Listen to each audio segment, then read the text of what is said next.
Howdy, hey, hello, it's McKenna, and this is Munch and Mingle. You guys, it's Monday, it's the end of May, happy Memorial Day. I can't believe we're here. I really cannot believe, June is here. Summer is knocking at our door. It's basically summer. But I just, when it hits June 1st, you're like, it's summer. So here is the big episode, the big detox. Now, I know we've talked a lot about this. Trust me, you're going to want to stay for the whole episode, okay? We've got a lot to dive into, a lot to talk about, exactly what I feel a good detox includes, but also some things that I've learned now that this is going to be my second time doing this. Before we do any of that, our munchie. You guys, why have I never heard of this girl, Ashley Hughes, on YouTube? I'm pretty sure her channel is Hanging with the Hughes. One of her videos popped up in my feed, and now I'm obsessed. She talked about a protein yogurt that she makes at home, and I am obsessed. Basically, all it is one of those 90 calorie cups of yogurt that you can get, and it's Greek yogurt. I just do the oikos. I really hope I'm saying that right. The vanilla. You add a tablespoon of the PB Fit, the powdered peanut butter, mix that all together, and then you crumble a protein bar over the top. Now, she talked about this brand called Power Crunch and just like the peanut butter one. So that's the one I got. It is heavenly. I don't know how in the world this is healthy, but it is. It's a high protein snack. This has become, though, my favorite dessert. I have it once a day now. I get so happy when I know it's time to eat this. So that is, of course, our munchie for today. Definitely go get one. Okay, the detox. So what I'm proposing is 100 days off something or detoxing from something. My specifically is going to be off of social media. This is something I did last year for the first time. I did record an episode about it. They don't do episode numbers anymore. It's September 8th, 2022. I think it just says social media detox. That's one of the early episodes. And because of that, social media detox is actually how I started my podcast. So great things will come from a detox, but if for some reason you do not want to specifically do social media, what I'm labeling as things to detox from are basically anything that is a time waster or something you use when you're uncomfortable to remove yourself from the situation, or anything that's going to bring you sadness, depression, anxiety, all of those. Those are things I think we need to be detoxing from, especially during summer.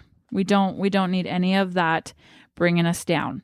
And like I said, it is 100 days. So starting tomorrow, May 30th to the 7th of September. I know that sounds so long, you guys. It is, but it is so worth it. I cannot stress enough. That's why I'm doing this again. I had one of the best summers last year. And I know it is because of being off social media. And I truly believe, well, not truly believe, I know it was the hardest thing to get back on social media because I was in such a good place. And the cool thing about it is, while yes, I still use social media now, I did see a shift. I haven't even gone back to as much as I used to, being off the detox, what it was before, because it's once you live without it for a certain while, you just start to realize wow, I really don't need it. So this episode is going to be pertaining to things that I want to give you in preparation for your detox. Now, again, if you're not using social media, it could be a little bit varied, but I hope they kind of all coincide. But I'm basically going to push the case for social media detox. I think it's necessary for all of us. I think it's very good as human beings to have a little separation from what is social media. So The definition of a detox is to take a deliberate break from an activity or practice believed to be harmful or addictive. And in this case, that is ding, ding, ding, social media for me. So what I'm going to go over, some big obstacles, and then what I've learned since then and kind of what I'm going to be doing this second round. Biggest obstacles of being off social media. How to stay connected. This was the big question in my head. Like, well, how am I going to know what people are doing?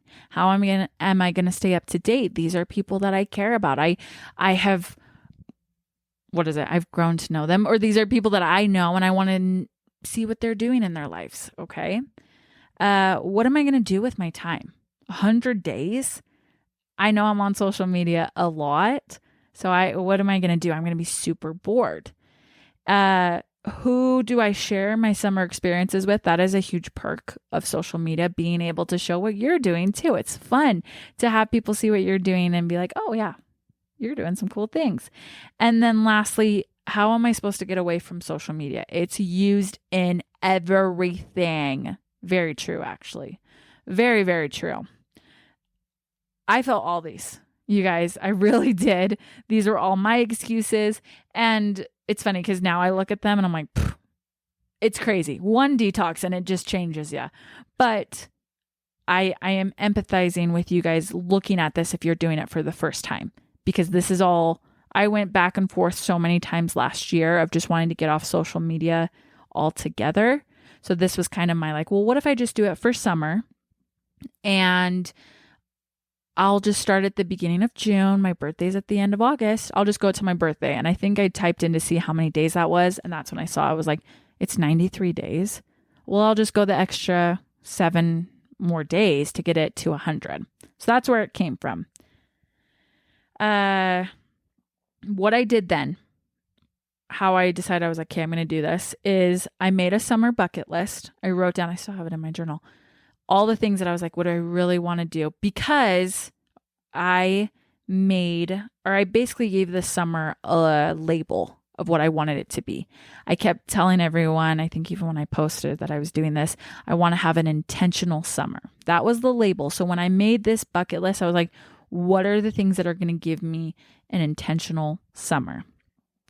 I then put all my apps in one folder. I think Instagram was the only one that I really updated at the time being. I put it in my bio like, hey, on a social media detox, see you in September. And all my accounts were private and everything. I didn't want anything happening while I was gone and couldn't see. And then I put them all in a folder on my phone.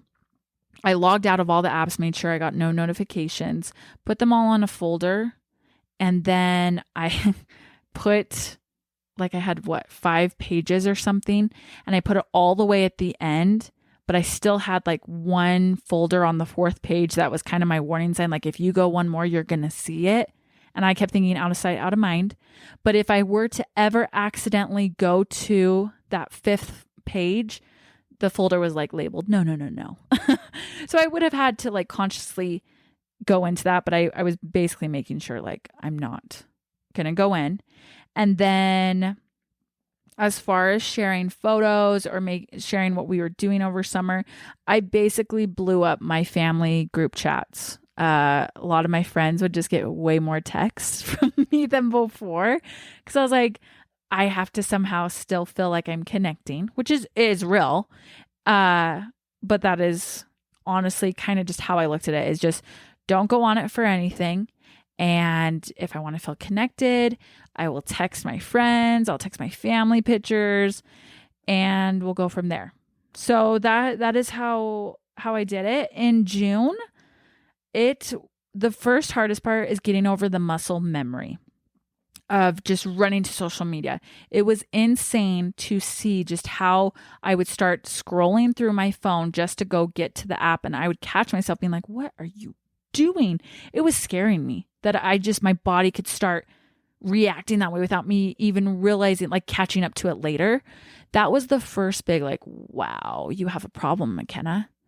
So June was a big of like, okay, as soon as I would start to scroll over to go find the apps, I would just put my phone down immediately. Like, stop it. It was very shock therapy type deal. Then July came. Oh, July. I felt so alone, you guys. I had, what is it? I felt like I had a lot of friends, a lot of social media friends. And this was a moment like I was saying, where are you? Where are all you guys at? I've been gone for now a month and I'm not really getting that much like reached out to, essentially.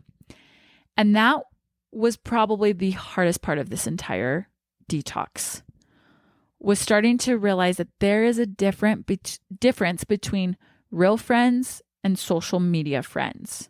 I'm using that in quotes for the social media friends because basically it's just followers. I think Facebook, as far as I'm just going off the top of my head, is the only one who really uses friends as the label. Instagram, TikTok, Lemonade. I don't use BeReal, so I assume BeReal. They label it as followers. And I actually looked up, oh no, where is it? Guys, I did it. Where? Oh, there it is. Okay. We're going to get to it. But I actually looked up the definition of like a friend between a follower. Don't you worry.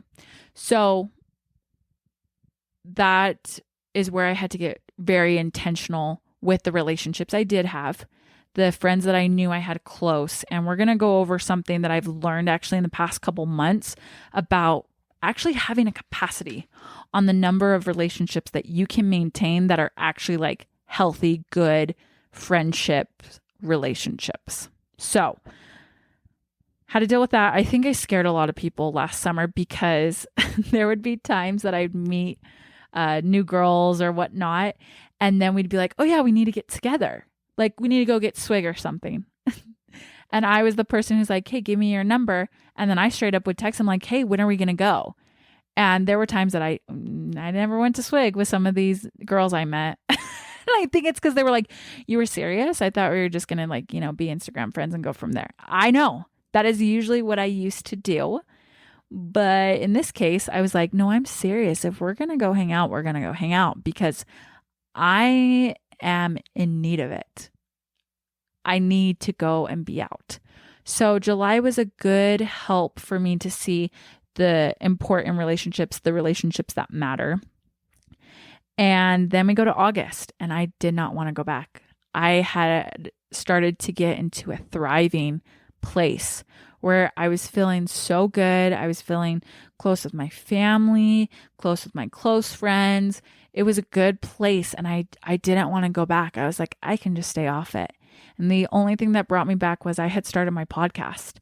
And I knew if I really wanted to get this out that I'm going to have to probably go on. But do you know what's kind of ironic now that I'm saying this? And I'm grateful for this. There were so many of you who did word of mouth that I had a lot of following before I even got back onto social media. And I say that from the bottom of my heart. I'm so grateful.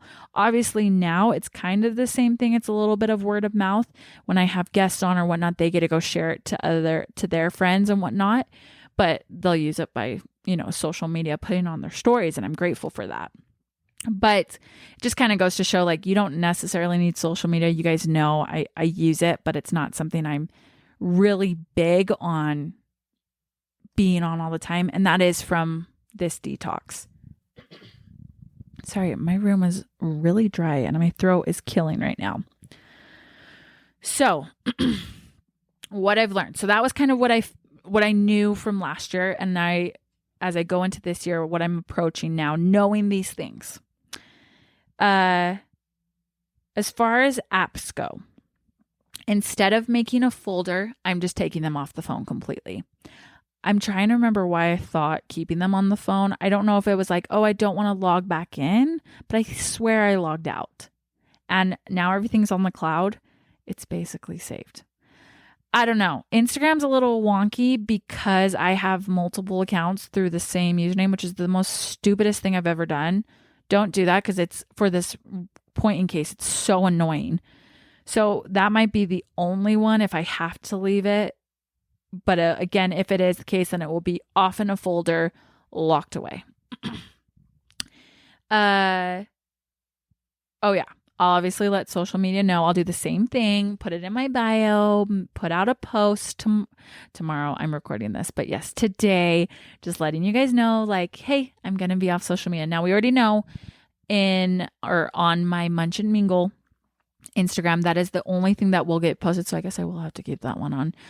I have a lot of those episodes pre-recorded right now. And so my goal within this, if I could get it done by the end of June, I think it could work because I'm only missing one more episode and I'm recording that here in 2 weeks. Ooh, that one's going to be a good one. I'm so excited.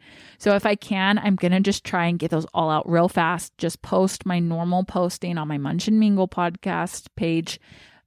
And if I can get those up, then I'm just going to be off. But once I do post those, it's not scrolling. It's just uploading them and off. So as for the rest of them, they will be gone. They will not be getting used. Only keeping search engines. So this was my caveat last year as I allowed myself to have Pinterest and YouTube. However, I was not allowed to just go on there and scroll. I had to have a purpose. If I needed to go look up something like, hey, how do I do this?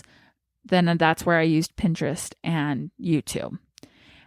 I'm going to have to really be good with that this year because I feel like now I am a little bit more addicted to scrolling videos on YouTube.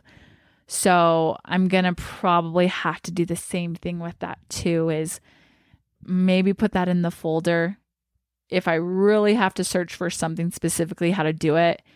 And that's just what I would do last year is I just watched it and then I'd get off, not necessarily using for a social purpose at this point. So see, sometimes it's still hard. And then, yeah, that's it. I'm just looking at my list. So that's it for the apps per se. Like I said, my biggest social media apps right now that I use, I have Facebook. I don't necessarily go on it. I definitely use Instagram, Lemon8. Actually, not even. It's more just Instagram, TikTok, and then, yeah, YouTube, I would say. But TikTok's kind of dying on me. So Instagram, YouTube. But it can be whatever for you guys. And like I said, you know what you spend your time on. Go look at that lovely screen time thing on your phone. Ooh, it's brutal, y'all. When I did this the first time, I was like, oh, this is bad. This is real bad. So that will kind of tell you where you're spending a lot of your time. Now, what I strongly suggest you do is you pick a word for your summer to label it as.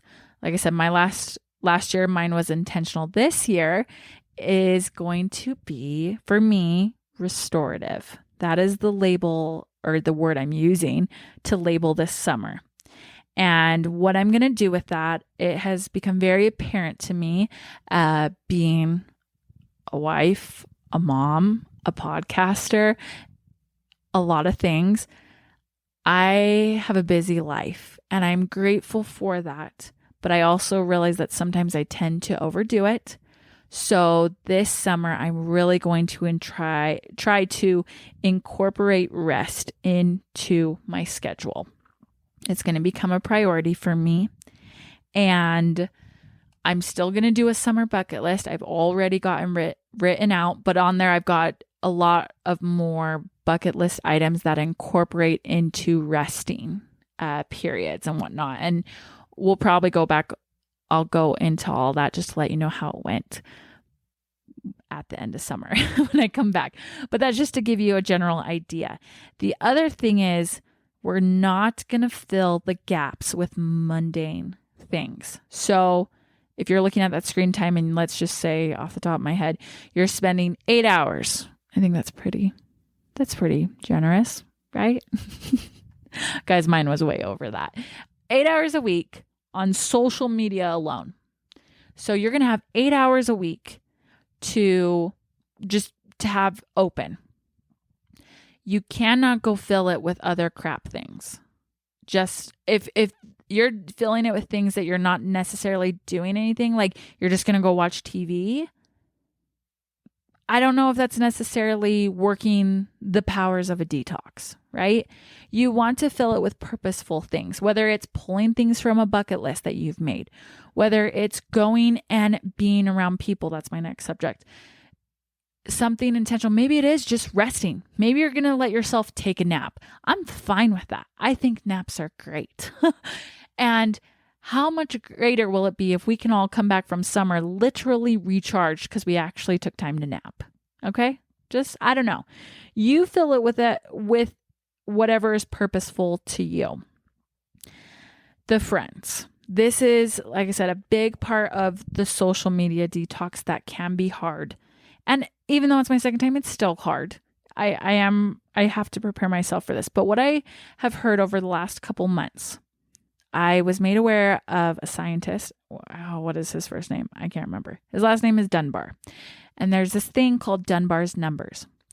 And basically, it's a theory of a certain amount of number of, different categories of people in your life, but basically how you have a cap on how many of those categories you can have. Now, my girl, Ashley Heatherington, love her, y'all, on YouTube.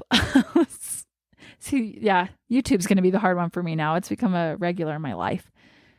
She brought this up. She talked about this, and I'll link it in the description below if you want to hurry and watch it, or if you need to save this for the days that it gets hard without having a lot of connections is what it's going to feel like. She talked about that number, but she then also referenced a book called Finding Your People by Jenny Allen. It's on my summer read list. And then a sermon, like the 4 realms of relationships. Both of these things basically built a biblical model of this, of like Dunbar's number, but they talked about it through Christ and how basically he had a capacity. I mean, this is the Son of God, and he still had a capacity on certain relationships that he could maintain to their fullness. She explains it way better than I ever could. So like I said, I will link that particular video below. Definitely take a chance to go see it or watch it because she explains it great. That video, that description alone, that is what blew my mind. That time when I was like, well, wait a minute, I have all these followers. Why am I not getting reached out from them? Well, the definition of a follower is basically watching the movements of whatever that thing is. That's it. And it's kind of a like kick to the stomach because you're like, well, no, I know some of these people. And maybe at one point in your life, they were someone who you were really close with and you did life with, but maybe not. And I'm not saying those people are bad, but then there are sometimes those random people that just somehow got onto your social media following and you follow each other, and that's all it is, but it's not a real relationship. A friend, the definition of a friend is a supporter, a person attached to another because of something. And what I love in that video that Ashley Heatherington does, she explains how there are certain people in certain capacities that like your core friends, those are your ride or dies, right? And then you've got your circle, which are still people that you do life with. And that is already, off the top of my head without you guys knowing, that's a max of 12 people in those 2 combined categories. 12 people that you can properly maintain a close and thriving relationship with. And we're here thinking, well, I've got 1,000+ followers. They're all my friends. No, they're not. Because to have a friend, to truly be a support and a person who's attached, that is almost nearly impossible. Even in Dunbar's number, I think his max capacity was 1,500, but those first 2 categories, I think it was 5 and 10. Those are the, like, I think you had 10, 15 max of people that you can have a thriving relationship with. Okay. So 12 to 15 people, y'all, not 1,000. And I think that is also a contributor from social media, thinking that, oh, well, I have all these friends. I have all these connections. There is a difference between a digital connection and an in-human person connection. We know that. that is where I think a lot of my anxiety stemmed from, is I was living for these people on my following list. But then at the end of the day, when I'm not logging on to my social media, they're not checking in on me. They don't have that connection. All they had was my Instagram handle. They didn't have my phone number. They don't know where I live. They don't know how to get in touch with me, know my family. But that core, that circle that I did have, they know. They knew how to find me. They knew how to get a hold of me if I didn't already get a hold of them. I want to say that to you in the sense of that is one of the hardest parts of doing a social media detox. But I think it is one of the most rewarding things because my relationships have become some of the most important things in my life. And when I would go try to, make new friends and it didn't seem like it was like hitting off or something was off, I realized I was already maxed out at my total list. And I was kind of like trying to get back to that social media world. Like, oh, let me just have a surplus of amount of friends that if I can start talking to and texting, I'll get that same buzz from social media that I got. And thank heavens it did not work out because it was the world being like, no, you've already capped out. You've got some really good relationships here. Don't let them go. And it's the truth. So just think about that. Go watch the video. Like I said, I kind of butchered it, but if we want real relationships, we have a cap. And to maintain the ones we do have, we need face-to-face interaction. You will find that you will be spending so much more real one-on-one interaction with people during this summer if you choose to do a detox from social media than ever before. And it will be so fulfilling. Like that will just fill your cup. Doesn't matter if you're an introvert and extrovert, okay? It is a thing. And I promise you, whether it's one person or that cap of whatever the 12 to 15, just trust me on this one, okay? And again, don't listen to what I just said. You got to go watch the video. You got to go read up about Dunbar's number. They explain it way better than me. Okay, and then we're going to go back to time real fast. So, like I said, my label for this summer is restorative, and I'm going to be bringing in rest a lot to my days and really trying to live a slow summer. We've been hearing a lot about people romanticizing slow life, slow living. I want a slow summer. I really, really do. So I am going to bask in all that summer is. And what can happen sometimes when you're doing a detox from whatever, you're going to have, like we said, gaps that you're going to need to fill, but you're going to have time alone and it's going to cause you to think. And for me, that is a big reason I use social media. It distracts me from my thoughts. Sometimes, especially in my head, I am going so like 160 miles an hour. So sometimes it's good for me to shut off my brain. And I should just be able to do whatever I'm doing, put it away, and just stop and be present with myself. But what I usually do is, okay, I need to calm down. I'll just go put my mind on something else like, scrolling social media. Well, what I don't realize is I'm still actually stimulating my brain. So it's never getting a rest. And now I'm getting even more overworked. My brain is like dying because we're going into overdrive. And I'm wondering, why am I depressed? Why am I anxious? Why am I feeling crappy and just sluggish? Oh, it's because my brain is like, hi, I'm brain dead, basically, because you're never giving me time to just rest, to just be at one. So don't be afraid of your thoughts. That's also what I'm telling myself this summer is while I'm going to incorporate resting into my daily routine, my daily life living of summer, I'm going to be meditating. I'm going to be praying. I'm coming with a swatter to basically swat any negative thoughts, swat anything that's going to try to take my focus away and just be one. Total yogi, but not really. It's become very apparent that I need to calm down. You guys have listened to the last couple of episodes. I need to focus on what's important. That's for sure. Be one with the Lord but let my body rest. And I think we all could need that, especially in today's day and age. Even if it's not social media, just all the information and everything that we have coming at us, I think our body, our minds, our spirit just need a little breather every now and then. Like I said, if you're filling that gap with naps, I think that's okay. Depending. If you're sleeping, like a 5-hour nap every day, maybe not. But you know what I mean, you guys. Okay. All within reason. So benefits, body, mind, spirit. I wrote these down the other day. Pretty obvious, but it's not in this journal. Oh gosh, I have too many journals. Okay. Off the top of my mind. Yeah. Body. Oh, I see it. Wow. And I said I wasn't going to edit this episode. So if you're hearing all this, just know it's with love.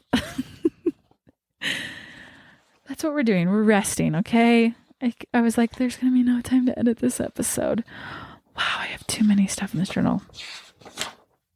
Okay, here we are. Body benefits. Obviously, with social media, there's a lot of mental, a lot of spiritual aspects that are getting dealt with. As far as physical goes, I still think there are benefits to being off social media or being in a detox. You're going to have a little less of a sedentary lifestyle after I just talked about all this resting. You know what I mean? If we're just not moving all day, that's not necessarily good. Even having a summer that I'm labeling restorative, I'm still going to be participating in those things on my bucket list. Okay. That's something I'm going to try to do as far as resting, like 30 minutes a day if I can.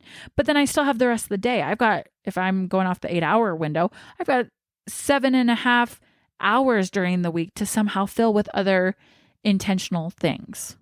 So I think it can be very great. You're going to feel like you're actually like moving around. I'm going to be trying to get outdoors a lot more. It's going to be great. Okay. Not having to battle with any addiction withdrawal symptoms. That is something I actually read about, that if you are clinically like addicted to social media or whatever it is you're dealing with, to step away from it, you go through withdrawal symptoms of, I don't want to leave this. I don't want to be off of this, whatever it is. You're not going to have to deal with that because you just won't even get onto it at all. So it's great. Of course, better sleep. I don't know about you, but it always seemed like right before bed, I would go onto social media. And like we were just talking about, if you're stimulating the brain, it's going to be really, really hard to go to sleep immediately. So something I've already started doing is, you guys know, I have a wind down time at around 8, and we try to be in bed by 9. But that whole wind down time is me actually being off my phone, getting ready for bed, reading, just being with Britton, just being at one, so that by the time it's like, if it's 9 and I'm ready to fall asleep, like my body and mind and everything is rested. So that would be a big perk if you are someone who uses social media right before bed, like I did. As far as mental benefits, I think these are really obvious and they still are super crucial. You're going to have less triggers to anything that, you were detoxing from. So like anxiety, depression, comparing syndrome, whatever that is, comparison. That is going to all be lessened. I'm not saying it goes away completely, but we can all agree that social media can heighten those things a lot. And we don't need that. Perfectionism, don't even get me started. That's me, y'all. Less FOMO. I say that with a caveat because during that month of July, I was like, I know everyone's doing something and I'm not there. I was basically assuming FOMO. And we all know what assume means. So it wasn't happening. I got over it much quicker because I was like, okay, honestly, you have no idea what people are doing. And if you're really jealous or you're like, I'm missing out, go do something on your bucket list. It kind of took care of itself really quickly. And then feeling more connected to yourself. Big one. Spiritual benefits. This is a big one for me. Feeling closer to God, feeling closer to His Spirit. This is where I believe a lot of my spiritual journey with Heavenly Father has grown because of this social media detox. If that is the only thing that needs to get you on a detox today, is you want to feel closer to Heavenly Father, you want to hear His Spirit, then 100% do this detox. I promise you. If you are filling your time more with things that are going to connect you to God, it will never be time wasted. You will always get a higher return on investment than anything else. I'm just like looking. Oh yeah, because you're going to have, I was like, because you're going to have more time to pray and read. That's true. Oh my goodness. Okay. So that is the detox. Now, as far as the duration, like I said, I'm shooting for 100 days. You might be like, hey, I've got to take it a little bit slower than that. Okay. Here's my thing. Minimum 30 days. Okay. What is it? 30 days to make a habit, 30 days to break a habit. You know what it is. I think you have to do at least 30 days to see even just a little movement in whichever way you're wanting to go. If you can, shoot for 50. Maybe just go for half the summer, whatever that detox is. I promise you it will be well worth it.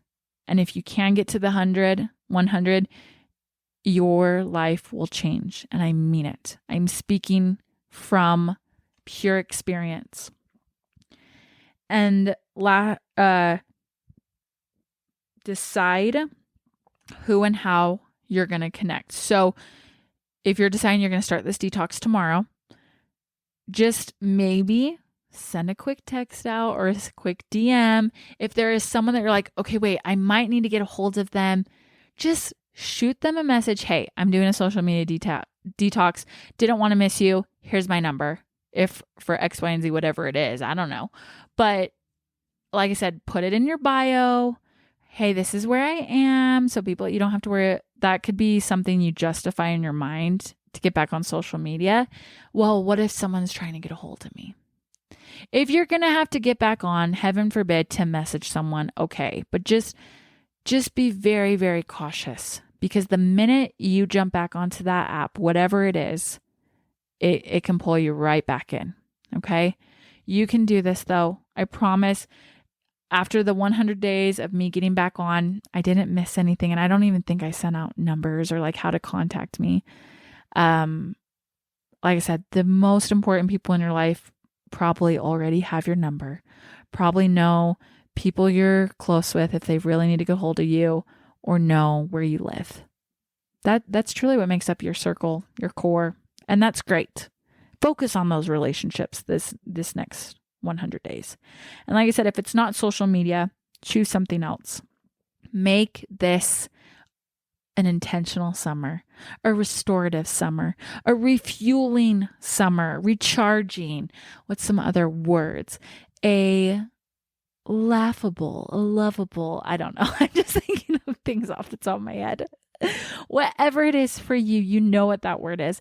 Make it that. And live it and have just the slowest, best summer. Because y'all, here in Utah, we have been craving the summer. And this whole last week of afternoon thunderstorms, I'm like, okay, are you teasing us? Britton loves it. He's been in heaven with it. Oh my gosh, I can't believe I forgot to tell you guys. I told Britton I was going to help him. Britton just became, he got a little ambassador deal with Bucked Up. He loves Bucked Up. So he is pumped for this. So I'm going to include his little link in my bio. Guys, when you go buy anything from Bucked Up, click on this link. It will take you there. Of course, he would get commissions, or he has a cute little promo code that you can get 10% off your purchase. I'm just so proud of him. This is the most extroverted thing he's ever done. And I'm just like, you go, babe. You got this. So if you like Bucked Up, if you want to support our cute little family, this is Britton's little way of getting out. That's going to be his adventure this summer, is trying to figure out what it is to do all this stuff as an ambassador. Anyway, so fun. He's great for it. He really is the poster child for Bucked Up. if you ever see Brett, he always has a buck up. Anyway, sorry, that was completely unrelated. You guys can do this. Okay. I'm right there with you. I am doing this hard thing, whatever yours is. I am going to be right in there doing a detox with you, and we can do this, and it will be the best summer ever. Just a reminder, for the next 2 months, I will have an episode that comes out every other week instead of every week. So that will be a total of 4 episodes, because in August, Munch and Mingle will be taking its official summer break. And then come the first week of September, I will be back on here. Probably just a little hi. Hey, how we do? How's our summer? I mean, I guess I would still be on my detox technically for the 2 more days. But anyway, y'all know what I mean. I'll be back in September, ready to go. But the episodes that are going to come on for summer, they are incredible. Like I said, I've got 3 out of 4 recorded already. And I'm just like, wow, these are perfect. So stick around for those, and be sure to share them by word of mouth. Text them out to your friends. Let them know, hey, Munch and Mingle, we're actually going to hit our year birthday in July. So I just can't believe where we've gone and how we've got here. But to you who's been there either from the beginning, from the middle, or just getting here now, I'm so grateful to have you here. Truly, bottom of my heart, grateful, and love being able to do this podcast. I'm so excited for this challenge, and we will see you next time. Bye.